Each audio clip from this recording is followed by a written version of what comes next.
লালু ভাই, এটা আপনি কার কাছে নিয়ে এলেন? ওনারে চিনস না তুই? উনি অনেক বড় তান্ত্রিক। এই দেশে ওনার লক্ষ লক্ষ মুরিদ। উনি নতুন একটা বই লিখছে, বইয়ের নাম শয়তান ধরার গর্জন। যেই বই পইরা নতুন কইরা লাখ লাখ মানুষ তান্ত্রিক হইতাছে। কিন্তু লালু ভাই, আশেপাশে তো কোনো তান্ত্রিক বা মুরিদ দেখতেছি না। আরে ওগুলা তো সব ফেসবুক আর টিকটকে। বাবা, সঞ্জনা নামের এক আত্মারে আমার ধরতে হইব বাবা। আপনি আমার সফল হওয়ার একটা উপায় দেন। যদি সফল হতে চাও তাহলে আমার লেখা এই বইটি নাও, শয়তান ধরার গর্জন। এই বইটি নেওয়ার সাথে সাথেই তোমার জীবনে থাকবে না কোনো অর্জন। আমি কথা দিয়ে কথা রেখেছি, শয়তান আসেনি তো ফিরে। আমি শয়তান তাড়ানো গল্প লিখেছি আমার সারাটি জীবন ধরে। আমি অন্ধকারে মোমবাতি জ্বালিয়েছি, তবুও পাইনি ভূতের খোঁজ। আমি ভূতের অপেক্ষায় ছিলাম, ভূত নিজেই হয়েছিল নিখোঁজ। শয়তান ধরার গর্জন, পৃষ্ঠা নাম্বার চুদলিংপং। বাবা, এটা তো মন্ত্র না, ছন্দ কইলেন। মার্কেটে আপাতত ছন্দই চলে। বাবা, বইটা একটা আমারও লাগবো। দাম কত এটার? মাত্র 1000 টাকা। 1000 টাকা দিয়ে আর কিনুম? 1000 টাকা হাতে নিয়ে ভূতের ডাক দিলে ভূত নিজেই চাল চলে আয় পড়বো। 1000 টাকা দিয়ে বইয়ের দাম, এই বইয়ের বিশেষত্ব কি? এই বইটা আমি আমার নিজ হাতে লিখেছি। দেহি আতেলে এত খারাপ? দেহি বইয়ের প্রথম পৃষ্ঠায় কি লেখা? মানুষকে ভোদাই বানানোর 100টি উপায়। 1000 টাকা দিয়ে 120টার এই বইটি নেন আর ঠাস করে ভোদাই হয়ে যান। এখন সফল হইতে গেলে তো এই বইটা লাগবেই। তো এই বইটা আমি নিয়ে গেলাম। বইয়ের টাকাটা? ওইটা আমি হোয়াটসঅ্যাপে পাঠাই দিব। গুরু, আজকের থেকে আপনার লেখা এই বইটা পইরাই আমার শয়তান ধরার যাত্রা করলাম শুরু। শয়তান ধরার গর্জন, পৃষ্ঠা নাম্বার চুদলিংপং।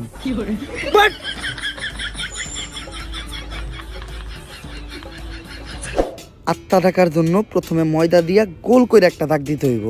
তারপর এক জন্ডে দাগের বাইরে বাই করতে হইব, কারণ শুধুমাত্র সেই আত্মাটা দেখতে পাইব। তুই দাগের বাইরে দিয়ে দাঁড়া, আত্মাটা খালি তুই দেখতে পাবি। দেখা মাত্রই আমার সিগন্যাল দিবি। ঠিক আছে ভাই। কনে হস ওদিক দেখ কানা। তারপর মোম জ্বালা আর পড়তে হইব, আত্মা ডাকার এই মোমবাতি জ্বালাতে পেরেছে কয়জন? বেশিরভাগই তো চালাতে গিয়ে নিভিয়ে ফেলার গর্জন। পারবো না আমি ভালো করেই জানি, তবে দুঃস্বপ্ন আমার একটাই, সঞ্জনা নামের সেই আত্মাকে 5 টাকার মোমবাতি জ্বালিয়ে ডাকতে চাই।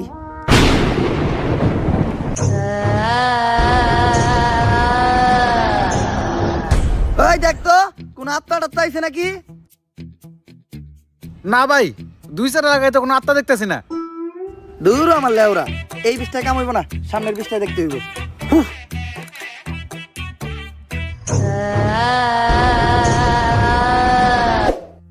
অশুভ আত্মা ডাকতে গেলে একটা লাশ লাগবে, তাও আবার মাথা ছেঁচা। এখন মাথা ছেঁচা লাশ কই পাই? লাশ তো মর্গে পাওয়া যাইবো, কিন্তু একটা লাশের তো অনেক দাম, মিনিমাম 70-80 হাজার টাকা। 70-80 হাজার টাকা তো জিন্দা মানুষেরই দাম নাই। বাদ দে, লাশ লাগবো না। কিন্তু লাশ ছাড়া আবার আত্মা ডাক মুইবা কেমনে?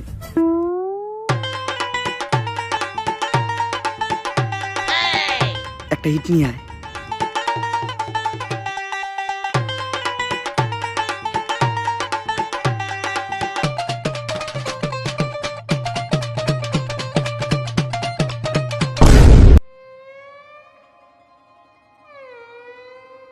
কপাল ভালো আমি কানা আসলাম না, নাহলে আপনি আজকে আমার লগে এই কামটা করতেন। আরে না, তোর লগে এই কাম করতাম না। আমার ভিতরে একটা মানবতা আছে না? কেমন মানবতা আছে ওটা তো দেখতে পেলাম। তারপর তোমার ডাইন হাত শক্ত কইরা লাশের মাথার উপর রাখবা। এই কথা চিন্তাও করো না। কি করলেন ভাই এটা? যদি এটা কইরাও ফেলো, তাইলে মাথার উপর থেকে হাতটা সরাইয়া হাতটা লাশের বুকের উপর রাখবা। এইটাও করা যাইব না, কারণ এটা করার লগে লগেই লাশটা বাদ হয়ে যাইব। ওই লাশ দিয়ে আর আত্মা ডাকা সম্ভব না। ভাই ভালো করে পড়ে দেন, হয়তো কোনো সমাধান অবশ্যই আছে। যদি এই 2 ডাকাতি তুমি কইরা ফেলো, তাইলে ওই লাশটা ঠিক করার একটা উপায় আছে। একটা উপায় আছে রে, বাচ্চি। এইটা মনের ভুলেও পাইব না। আমার লারের বই, লারের বই এটা আমার লার। এই বই দিয়ে আমি ভূতই ডাকবো না। আমার নিজের ভিতর যে জ্ঞান আছে, ওই জ্ঞান দিয়ে এবার আমি আত্মা ডাকার চেষ্টা করবো। ভাই, আপনার ভিতরে কি আসলে কোনো আত্মা টাকার জ্ঞান আছে? হন, আমার ভিতর যখন থেকে আত্মা টাকার জ্ঞান আছে তখন থেকে তোর পাখিও খারায় না।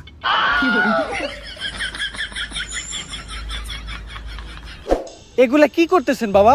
আজকেও 5টা সাংবাদিক খুন হয়েছে, দেশে তো কেউ সাংবাদিকতাই করতে চাইতেছে না। তুই চিন্তা করিস না, আজকের ভিতরেই আমি সঞ্জনারে বন্দি করবো। এর লেগে লাগবো আমার একটা বেলকাটা, 1/2 লিটার কাঁচা দুধ, একটা লেবু, একটা মোমবাতি আর তোর কনস্টেবলের একটা চুল। তোরে যে চুল ডানতে কইছিলাম, চুল ডানছস? হ বাবা, এই যে এই চুল এত ছোট আর এত মোড়া কে? এরকম চুল তো আগে দেখি নাই। কোনকার চুল এটা? কনকার চুল বাবা, ওইটা তো জানি না, পাইছি ওই কনস্টেবলের আন্ডারপ্যান্ট থেকে। চলবো, কালকের ভিতরই সঞ্জনা আমার হাতের মুঠোয়। করতাছি ষড়যন্ত্র, জানি না কোনো মন্ত্র। পাশের বাড়ির কাকার নাম জালাল, হ্যাঁ খায় সুদ। আধা ঘন্টা ধরে আমরা আটকায়া বয়ে রয়েছি আমাকে মুত। সঞ্জনা তুই এক খেয়ে যাই 250 গ্রাম কাঁচা দুধ। ভাই দুধ আনলেন আধা কেজি, দিলেন মাত্র 250 গ্রাম, বাকি 250 গ্রাম তো আছে, এটা আমি খাই। না, এই দুধ যদি কেউ খায় তাহলে অনর্থক হয়ে যাইব। এটা আমারে দে।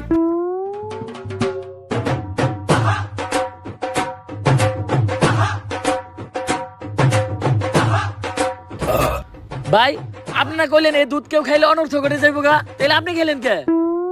আরে আমি তো খাই নাই, পান করছি। সবকিছুই রেডি আছে, এখন খালি এই কাঁচা দুধের ভিতর তাজা রক্ত দিতে হইব। দে তোর 8টা দে, 8 টাকাইটা কয়েক ফোঁটা রক্ত দুধের ভিতর ফালাই। আমি দিমু কে? আপনার ভাল লাগলে আপনি দেন। আরে রক্ত তো আমি দিতাম, কিন্তু আমার রক্তের গ্রুপের লগে সঞ্জয়ের রক্তের গ্রুপ মিলে না। রক্ত লাগবো এ পজিটিভ, আমার রক্তের গ্রুপ হইলো এবি পজিটিভ। এর লেগে তোরই দেওয়া লাগবে।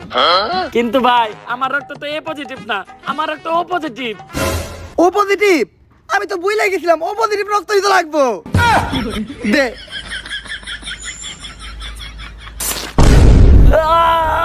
ভাই আপনারা কেন এরকম আদের বুদ্ধি আপনি কই থেকে পাইছেন? আরে এই বুদ্ধি আমার নিজের মাথার থেকে আইছে। এই ধরনের বুদ্ধি আমার মাথায় ভরপুর। আমার লগে ভন্ডামি করেন না, সত্য করে কোন আপনি। ইউটিউবের থেকে দেখছি, সব কাজই সম্পূর্ণ। এখন আমি সঞ্জনার এডাইকা লেবুর ভিতর আর আত্মাটারে বন্দি করবো। যন্তর মন্তর সব কাপজাপ বন্ধ কর, ঝামেলা সব বাদ দিয়ে এই লেবুর ভিতর আইয়া বান কর। যদি এটা না করস সঞ্জনা তোর নানিরে খালি কর।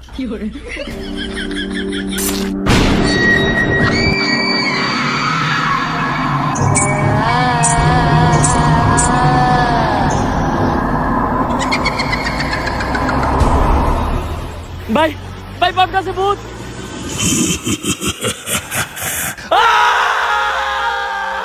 ভয় পাইস না, ততক্ষণ পর্যন্ত আমরা এই সার্কেলের ভিতর আছি আর এই মোম জ্বলতেছে, ততক্ষণ পর্যন্ত সঞ্জনা আমাকে কিছু করতে পারবো না। কিন্তু ভাই মোমবাতি তো ঘুরে যাইতেছে, এখন কি হইব? মোমবাতি ফুরাইয়া গেলে বুঝবি আমরাও ফুরাইয়া যাবো। সঞ্জনা তুমি খালি হলুদ সাংবাদিক করে মারতেছো কে? মিডিয়া হলো এদেশে সব থেকে বড় শক্তি, কিন্তু হলুদ সাংবাদিকেরা মিডিয়ারে একটা মজা বানায় রাখছে। এদেশে ছোট ছোট বাচ্চারা ধর্ষণ হয়, খুন হয়, এগুলা নিয়ে কোনো নিউজ হয় না। কিন্তু পাকিস্তান থেকে কোন নায়িকা বাংলাদেশে আয়া বাদ মারলো, পরিমাণে কি ড্রেস পরলো, কে ভাত বেচলো, কে কেক বেচলো, এগুলা নিয়ে হাজার হাজার নিউজ হয়। আর আমি যখন ধর্ষণ হই, এটা নিয়েও কোনো নিউজ হয় নাই। শেষ পর্যন্ত আমার মরতে হইলো। তাই এদেশে হলুদ সাংবাদিক একটা বাচ্চা দিব না, সব করে মেরে ফেলামু। আর আমার যে বাধা দিব তা করে মেরে ফেলামু। তোমার জায়গায় তুমি ঠিক আছো, কিন্তু সবাই রে মারা কোনো সমাধান না। হলুদ সাংবাদিকদের যন্ত্রণা এই দেশের প্রত্যেকটা মানুষেরই সহ্য করতে হয়। আসলে আমাদের পরিবর্তন হতে হবে, আমাদের প্রতিবাদ করতে হবে। আমরাই পারি এই দেশ থেকে হলুদ সাংবাদিক নিরাময় করতে। কিন্তু আমি থাকতে তোমাকে আর একটাও জান নিতে দিব না। পারলে টাকা। ভাই এটা কি কইলেন? এখন আমাকে কি হইব? আরে তুই চিন্তা করস কে? যতক্ষণ পর্যন্ত এই মোম জ্বলতেছে ততক্ষণ পর্যন্ত সঞ্জনা আমাকে কিছু করতে পারবো না। আচ্ছা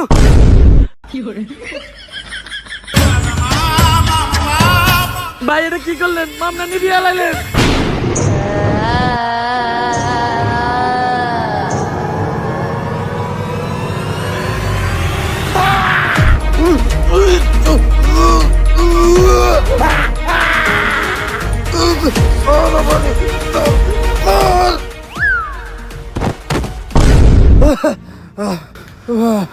পুতুলটা পড়ার লগে লগে সঞ্জনা পড়ে গেল, তার মানে কি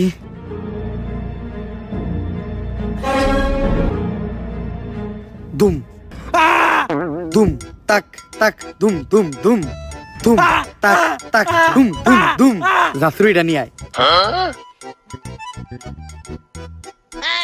না না না না, এটা করিস না। লেবুর ভিতরে ঢুকবি নাকি কইরা দিমু চুদলিং পং? আমি এটা ঢুকতেছি, কিন্তু মনে রাখিস আমি ফিরবো, আমি আবার ফিরবো।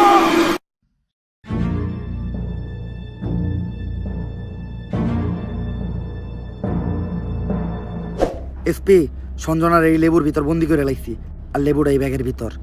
কিন্তু খুব সাবধান, একটা জিনিস লক্ষ্য রাখবা, এই লেবুটা যাতে কেউ না কাটে। একবার যদি এই লেবুটা কেউ কাটে তাহলে সঞ্জনা আবার মুক্ত হয়ে যাইব। ঠিক আছে বাবা, আর আমার উপহারের 10 লাখ টাকা ওইটা অলরেডি আপনার হোয়াটসঅ্যাপে পাঠিয়ে দিছি। হোয়াটসঅ্যাপে? বউ বউ, এই ব্যাগটা খুব সাবধানে রাখবা, কেউ যেন হাত দিতে না পারে। আর যাও, আমার জন্য এক গ্লাস পানি নিয়ে এসো। আরে কতক্ষণ ধরে বসে আছি, পানি আনতে এত সময় লাগে? আরে আমি তো তোমার জন্য লেবুর শরবত বানিয়ে আনলাম। আমার লক্ষ্মী বউ।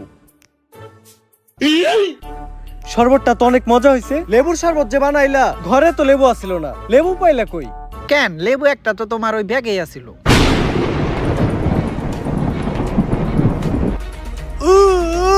কি গো, কি হলো তোমার? এমন করতেছো কেন তুমি?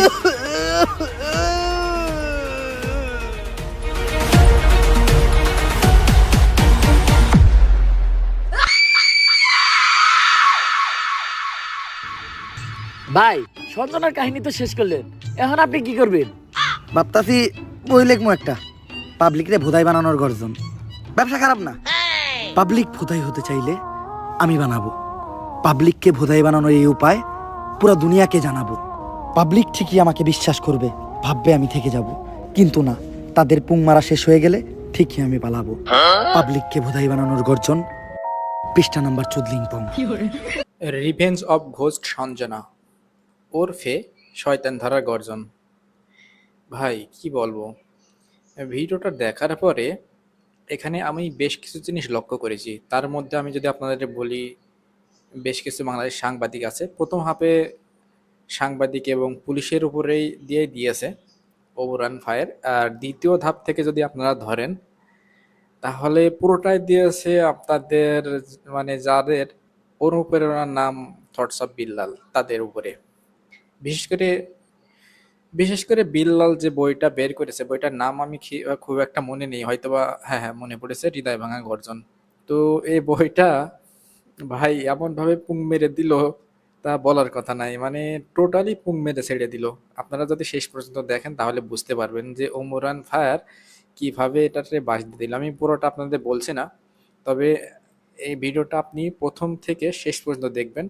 তবে প্রথম হাফে আপনি যদি প্রথম থেকে 10 মিনিট নাও দেখেন তাহলেও প্রবলেম নেই, বাট 10 মিনিটের পর থেকে ভাই মানে লাস্ট হাফে যে পর্যন্ত মানে যেভাবে দিয়েছে তা কি বলবো, মানে প্রতিটা মিনিটে মিনিটে একদম পুরোপুরিভাবে রোস্ট করে দিয়েছে। তো যারা ওমরান ফায়ারের লাভার আছে, ফ্যান আছে, তারা তো ভাই মানে বিশাল এনজয় করবে। আর আশা করি এই ভিডিওটা ওমরান ফায়ারের সবচাইতে থেকে মোস্ট ভিউসওয়ালা ভিডিও হবে।